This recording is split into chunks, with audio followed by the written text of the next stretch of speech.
વડનગર બાર એસોસિએશનની સભામાં બિનહરીફ હોદ્દેદારની નિમણૂક. વડનગર બાર એસોસિએશનની એક મહત્વપૂર્ણ સભા આજે યોજાઈ હતી. આ સભામાં એસોસિએશનના હોદ્દેદારોની નિમણૂક અંગે ચર્ચા વિચારણા કરવામાં આવી.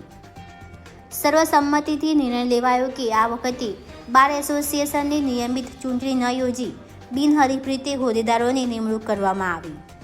સભામાં હાજર તમામ સભ્યોની સંમતિથી વડનગર બાર એસોસિએશનના સભ્યશ્રી પરમાર જીતેન્દ્રકુમાર ખોડીદાસને બિનહરીફ પ્રમુખ તરીકે વરણી કરવામાં આવી. સભ્યશ્રી ઠાકોર પ્રવીણસિંહ પોપટજીને બિનહરીફ ઉપપ્રમુખ તરીકે પસંદ કરવામાં આવ્યા. સભ્યશ્રી ઠાકોર મધુસૂદનસિંહ પ્રહલાદજીને મંત્રી તરીકે અને સભ્યશ્રી મોદી રમીલાબેન દયાલાલને ખજાનચી તરીકે બિનહરીફ વરણી કરવામાં આવી. ઉપરોક્ત તમામ હોદ્દેદારોની નિમણૂક વડનગર બાર એસોસિએશનના હાજર સભ્યોની હાજરીમાં તમામ મંતવ્યો અને સૂચનો ઉપર ચર્ચા કર્યા બાદ સર્વાનુમતે મંજૂર કરવામાં આવી હતી. સભાના અંતે નવા હોદ્દેદારોને અભિનંદન પાઠવવામાં આવ્યા હતા અને બાર તથા વકીલ સમુદાયના હિતમાં સંયુક્ત રીતે કાર્ય કરવાની પ્રતિબદ્ધતા વ્યક્ત કરવામાં આવી. વડનગર બાર એસોસિએશનની સર્વાનુમતે જે આજે વરણી કરવામાં આવી તેમાં પ્રમુખ તરીકે હું પરમાર જીતેન્દ્રકુમાર ખોડીદાસની વરણી કરવામાં આવેલી છે. ઉપપ્રમુખ તરીકે શ્રી પીપી ઠાકોરની વરણી કરવામાં આવેલી છે.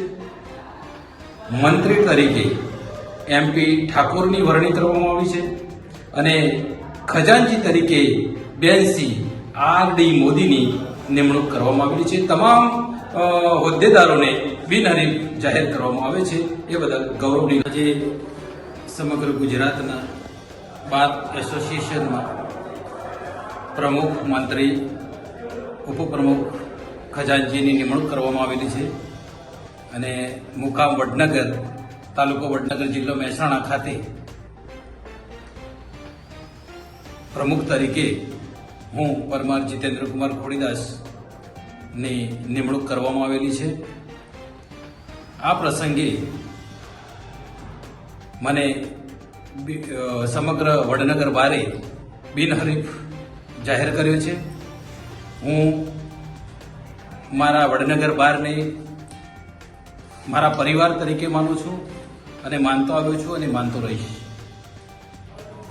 અમારા વડનગર બારની અંદર વર્ષોથી જ્યારથી કોર્ટનું ઉદ્ઘાટન થયું ત્યારથી 3 તાલુકા જુદા પડીને વડનગર કોર્ટ નવી સ્થાયી થઈ 1992થી, ત્યારથી આજ સુધી કોઈ પણ ઉમેદવારની ચૂંટણી થઈ નથી અને બધા જ ઉમેદવારો સ્વૈચ્છિક રીતે બિનહરીફ ચૂંટવામાં આવે છે.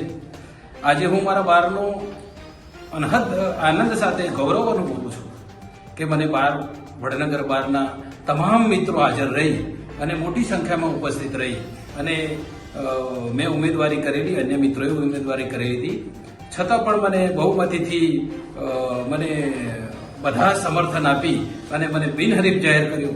એથી પણ હું આજે ગદગદ આનંદ અનુભવું છું અને હું આવનારા દિવસોમાં વડનગરની બારની, અમારા વડનગરની તમામ પ્રકારની મુશ્કેલીઓ તેમજ વકીલોને કોઈ આકસ્મિક મુશ્કેલીઓ હોય, કોઈ એમના પડતર પ્રશ્નો હોય, કોઈ રજૂઆતો હોય અને એક સાથે એક સંપ થઈને હું મારા બારના જે મંતવ્યો છે એ મંતવ્યોને હું લઈને ચાલીશ અને બાર કાઉન્સિલ ઓફ ગુજરાત અને બાર કાઉન્સિલના જે વડનગર બાર એસોસિએશનના જે નિયમો છે એ નિયમોનું હું ચુસ્તપણે પાલન કરીશ અને વડનગર બારને હું 365 દિવસ સુધી ગમે તેવા સંજોગોમાં હું એમની પડખે ઉભી રહેવાની હું ખાતરી આપું છું અને આજે હું ખૂબ વડનગર બાર એસોસિએશનનો હું ખૂબ આભારી છું અને કાયમ આભારી રહીશ. જય હિન્દ, જય ભારત, જય ભીમ.